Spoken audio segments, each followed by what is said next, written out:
All right, so now that we've set up a Premiere file and we know how to do some basic editing, let's take a look at some of the more advanced features in Premiere. One of the first things we're going to take a look at is our toolbar. Down here, we've got our selection tool, which is the primary tool we use. But another tool that you probably use quite often is called the razor tool. If I come over here and I have a clip, um, what my razor tool allows me to do is just to come in and actually cut wherever my cursor is. So that say I wanted to get rid of this section, I wasn't happy with it, I can then come over here and I can select it and hit delete and get rid of that rather than having to go back up to my source window and select footage. Um, I can do that. The other thing I can do with clips here, if you see how my cursor changes, I'll zoom in here so you can see it a little better. How my cursor changes when I come onto the clip, I can then manipulate that clip with finer detail.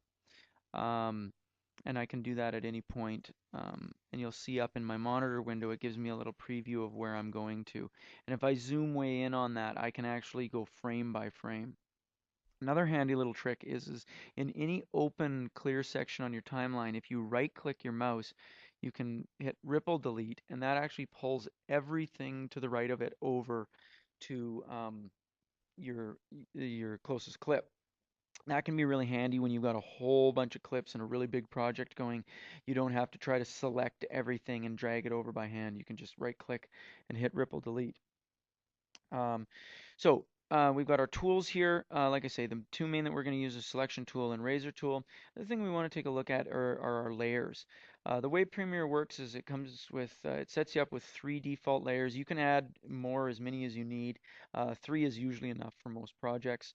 Um, but what you want to do is get into the habit of always putting your footage and your audio on video and audio 1. The reason for this is the way Premiere works is it's just like stacking anything up. The guy on the bottom gets covered up by the ones on the top. So if I take another clip here and I drag this on top, the new clip that's on video 2 is now seen instead of what's below it. Um, that can come in handy when you get editing multiple coverage and of dialogue scenes and stuff like that. Um, if I say I have a clip on here and I'm playing around, I don't want to see it, I can toggle that entire layer on or off. So say I'm trying to sync in footage to make the matched movement, or come down here and do the same for audio. Now these turn the audio off or the video off for the entire layer. All right.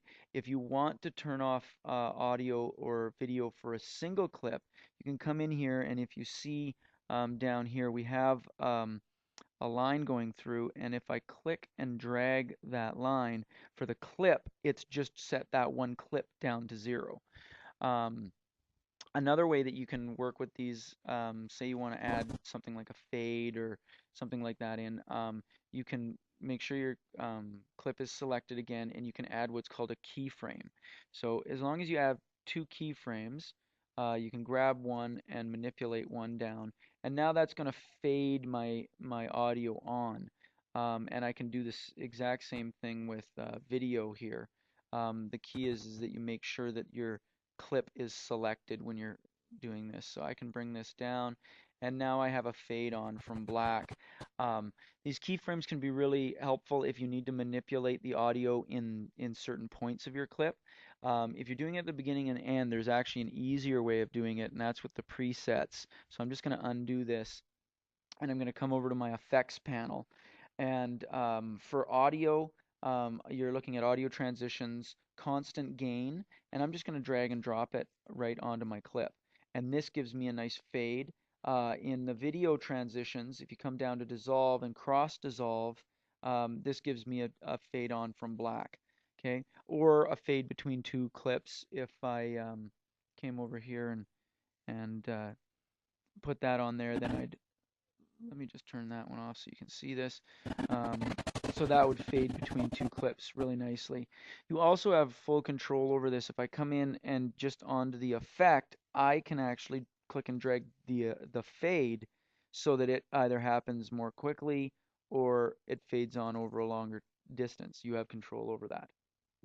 Another way of manipulating the clips is sometimes you might want to play around with the speed or audio of a clip. Maybe something's a little too loud or a little too quiet. If I right click on my clip, I've got a whole bunch of things. The ones I'm going to point out right now are audio gain and speed and duration. Audio gain, if I click on that, it gives me a few options here where basically if I just add a number here, my audio is going to go up. And if I add a negative number, my audio is going to go down. This is one way that you can manipulate a single clip fairly precisely. Um, Keep in mind that going up by about 6 decibels is quite a large gain, and you might bring in a lot of noise in the bottom. So that'll be playing around with it a little bit. Later, I'll do a tutorial where we actually take a look at using a program called Sound Booth to manipulate the audio further. But for now, that's a pretty good start. Um, the other one that you might want to take a look at is, say, the entire layer is quiet, you can actually come up to your audio mixer and turn that entire layer up or down. Um, but again, 6 decibels is quite a lot for that. Speed and duration. This is going to affect your slow motion, fast speed kind of stuff. Generally, you don't want to make huge jumps on this. You know, slowing something down to 80% works pretty well. You can do reverse speed here and play around with that.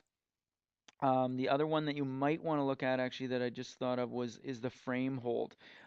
Say I have a character. I'm going to use this one where we've got some movement. Um, so say we've got. I'm just going to take this off. Say he's walking along and I want this to freeze frame. What I can do is I can cut that frame, and then on this frame I can right click and go frame hold, hold on in point because that's where it starts, and I click OK, and I've now got where he's walking, and it becomes for the rest of the clip. It's held on that first frame, right? Might be an effect that you want to use.